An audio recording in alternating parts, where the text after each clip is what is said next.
राधे राधे। यदि कोई भी व्यक्ति हमारे साथ कुछ गलत करता है तो हमें उसका उत्तर नहीं देना चाहिए, बल्कि ईश्वर के हाथ में सौंप देना चाहिए, क्योंकि कर्मों का फल देना ईश्वर के ही हाथ में है। हमें कुछ गलत कहकर या कर कर अपने कर्मों को खराब नहीं करना चाहिए। आज मेरी कथा इसी पर ही आधारित है।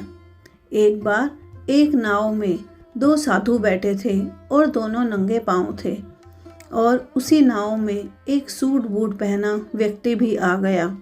उसने यह ध्यान नहीं किया और एक साधु के पांव पर अपना पांव रख दिया। उस साधु को बहुत तेज दर्द हुआ और वो चीख पड़ा। उसकी चीख सुनकर उस सूट बूट पहने आदमी को बहुत गुस्सा आ गया। वह साधु पर चिल्लाने लगा और उनके साथ दुर्व्यवहार करने लगा, परंतु साधु ने बिल्कुल भी उत्तर नहीं दिया। वह अपना राम नाम जाप करता रहा। जैसे ही नाव किनारे के पास पहुंची तो देखा कि किनारे पर पानी कम है और किनारे से कुछ पहले ही वह नाव रुक गई। दोनों साथी तो उतर कर चले गए, पर सूट बूट पहना व्यक्ति कुछ परेशान हो गया, क्योंकि आगे पानी कम था और वहाँ पर मिट्टी भी चिकनी हो रखी थी।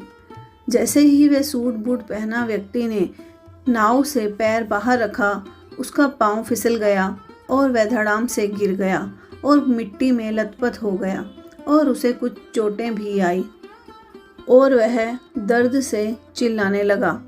उसकी चिल्लाने की आवाज़ सुनकर साधु ने दूसरे साधु से कहा कि जब उस व्यक्ति ने तुम्हें चोट दी थी, यदि तुम उसे उत्तर दे देते तो उसकी इतनी बुरी हालत नहीं होती। तुमने उसे उत्तर नहीं दिया, इसलिए ईश्वर ने उसको उसके कर्मों का उत्तर दिया है। तो बुरे कर्म करने से बचें और बोलते रहें राधे राधे।